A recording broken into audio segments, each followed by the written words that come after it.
Hi, you Andrew? Yeah, how are you? I'm Taren. Nice to meet you. You can take a seat. Okay. So, what brings you in today? Well, I went for a checkup and the doctor said I had high blood pressure, so he referred me to you. Alright, so I see here on your lab values that your blood pressure is 145/90, so that technically would be in the category of hypertension. So through proper diet, we can definitely get that down because if it's untreated, it can cause heart attack and stroke. So, do you smoke? Do you not smoke? I used to smoke a pack a day, but I've cut down to half a pack a day. So, risk factors for hypertension typically include obesity, drinking too much, smoking, and family history. So, do you have a family history of hypertension that you know of? Not that I know of. Okay, so let's go through a step-by-step, day-to-day of what you eat in one day. Breakfast usually is a blueberry muffin, coffee cake, or something quick I can grab and eat on the way with coffee. Around 10:30, 11, if I get hungry, I usually snack on potato chips or pretzels. And for lunch, I usually heat up canned soup, frozen pizza, or I'll have some sort of deli meat sub with a side of Doritos or potato chips. And then around 3:30, 4, I'll eat a Rice Krispie treat or yogurt. I don't really cook, so dinner is usually similar to lunch, like canned soup, frozen meats, pasta with canned sauce. Okay, so it sounds like a lot of processed and canned foods are in your diet, which is totally common, especially if you don't have the time to cook. So what we can do is look at alternative foods to decrease that high amount of sodium in your diet. So you said you cut down on cigarettes to half a pack a day, so that's definitely a good start. So if you just keep trying to cut that down little by little, maybe we can kick that habit, and then maybe we can get you into some cooking classes or something, and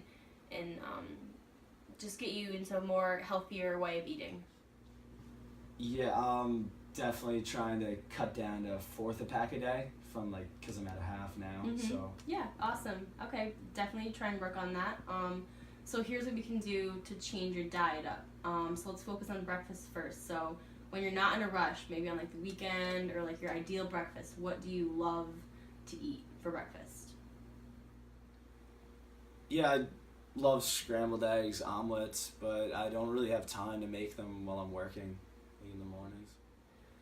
Okay, so what if you set up everything maybe the night before, the pan, if you like vegetables or ham or whatever you're making for that omelet, you can set that all up beforehand, prep all the vegetables.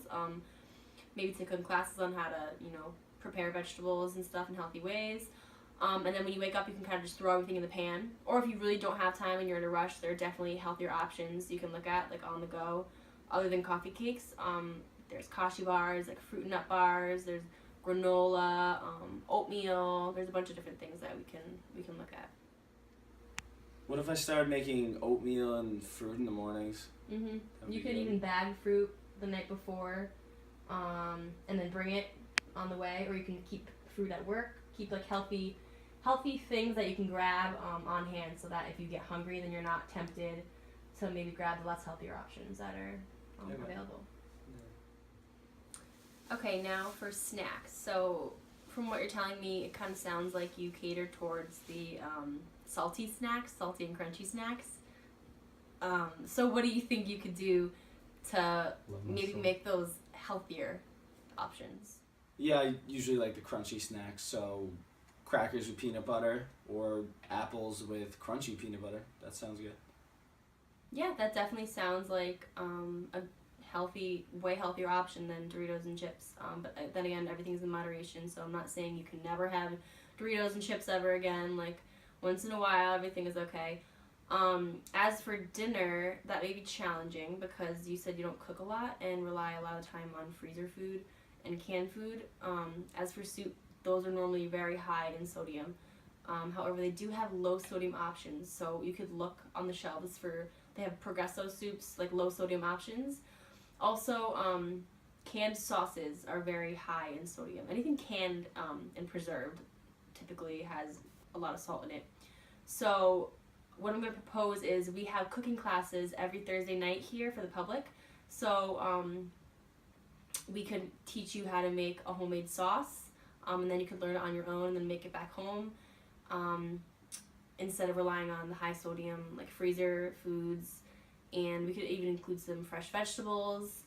Sodium intake typically is less than 2,400 milligrams. However, the typical American diet is usually way higher than that. So even by just cutting out canned foods whenever you can, it's definitely going to decrease your sodium intake. Yeah, the cooking classes are definitely interest me like a lot. I would love to do that. And I also want to get Greek yogurt more in my diet. But like I just don't like the texture. Okay. So Yep. Well, with yogurt, it's easy because you said you eat yogurt a lot of times at lunch, so I'm assuming it's like a thinner yogurt. But you can try adding maybe fruit or granola. I don't typically like the texture of yogurt either, so I add fresh fruit, blueberries, strawberries, and granola, and it breaks up the consistency completely. So that's how I eat it. You can try that if you want. Yeah. So normally when a client comes in with high blood pressure, I recommend foods that are part of the DASH diet, which is the dietary approaches to stop hypertension.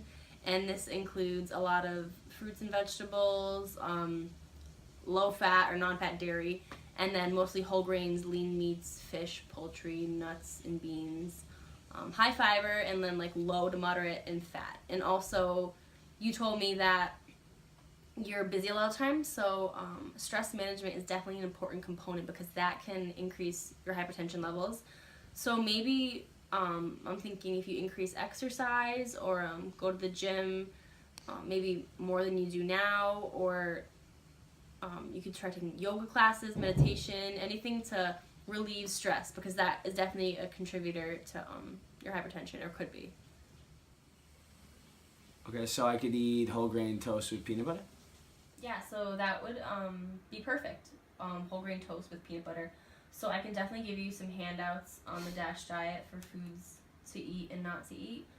Essentially, the gist of it, you want to eat lean meats, low-fat dairy, fruits and vegetables, legumes, and then you want to stay away from the foods high in the saturated and trans fats, and then, of course, high in sodium. Yeah. So I'll give you handouts on all of those so you can follow them. Okay. Yeah, I can definitely do that. But what do you mean by lean meats? So lean meats are meats low in fat. So chicken and fish would be considered lean meats. It goes lean meats, medium fat meats, high fat meats. So beef and pork would be like on the higher chain. Anything like steak, burgers, anything that has more fat in it. So I can give you handouts on all that also. But essentially, chicken and fish are the ones that you're gonna wanna stick to. I'm not a big lover of fish, so I'll probably lean more towards chicken. Yeah, I'm not a huge lover of fish either. So typically, chicken is what I go towards. Or if even you don't want to eat meat, tofu is a good source of protein too. Beans, stuff like that. Those are healthier versions than pork and chicken, the high saturated and trans fatty foods. Alright, so to go over what we did today, basically we modified your diet to lower sodium and lower saturated fat and trans fat, less canned and processed foods. We also incorporated some whole grains, fruits and vegetables, lean meats should be part of the diet, such as chicken.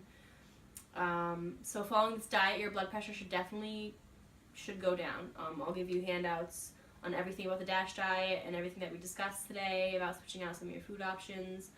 Also, you want to make sure that you have social support throughout your dietary changes.